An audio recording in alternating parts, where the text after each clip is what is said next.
বিসমিল্লাহির রহমানির রহিম। লেখকের কথা।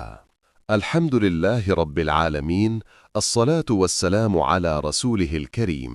মহান আল্লাহ আজ্জা ওয়া জাল্লার নিকট সব রকমের সাহায্য কামনা করে তার প্রিয় হাবিব হজরত মুহাম্মদ মুস্তাফা সাল্লাল্লাহু আলাইহি ওয়া আলিহি ওয়াসাল্লামের ওপর দরুদে পাক পড়ে লিখনি আরম্ভ করলাম। মুসলিম যুবসমাজের বর্তমান যুগের সবচেয়ে বড় সমস্যা হল অবৈধ যৌনতা ও অস্বাভাবিক যৌনতা। এর পরিচয় দান ও এগুলি থেকে মুক্তির উপায় সম্পর্কিত বই বাংলা ভাষায় প্রায় নেই বললেই চলে। সুতরাং এই পরিস্থিতিতে আমরা কিভাবে কোরআন ও সুন্নাহ নির্দেশিত পথে চলব, সেটাকে মাথায় রেখে আমার এই ক্ষুদ্র প্রয়াস। কোনো এক ভাই ও বোন যদি এর দ্বারা উপকৃত হন, তাহলে আল্লাহ আজ্জা ওয়া জাল্লার নিকট আপনাদের এই ভাইটির জন্য দোয়া করবেন। সম্পূর্ণ বইটি টাইপ ও এডিট করার ক্ষেত্রে শামসুল কাদেরী, ডাক্তার মোহাম্মদ রাজা কাদেরী ও নাজিবুল কাদেরী যেভাবে উপকার করেছেন তা ভোলার নয়।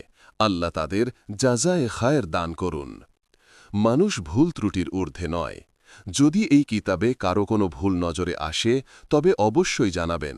পরবর্তীকালে পরিবর্তন করব ইনশাআল্লাহ। ইতি দুয়াগো মোহাম্মদ খায়রুল মিনার কাদেরী। ইসলামে পবিত্রতার গুরুত্ব। ইসলাম অতি সুন্দর একটি ধর্ম।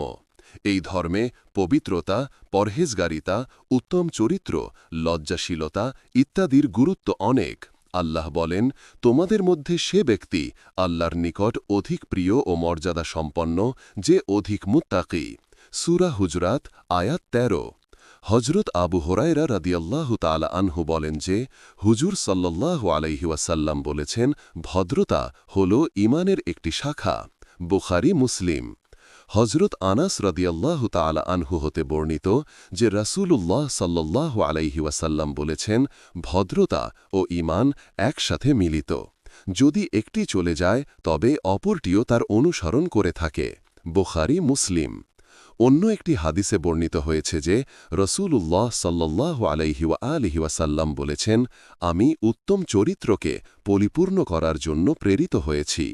হজরত জাবের রাদিয়াল্লাহু তাআলা আনহু বর্ণনা করেন যে রাসূলুল্লাহ সাল্লাল্লাহু আলাইহি ওয়াসাল্লাম বলেছেন, তোমাদের সবার মধ্যে আমার কাছে সবচেয়ে প্রিয় এবং কিয়ামতের দিন আমার সবচেয়ে নিকটবর্তী ওই সব ব্যক্তি হবে যারা তোমাদের মধ্যে সবচেয়ে উত্তম চরিত্রের অধিকারী হবে।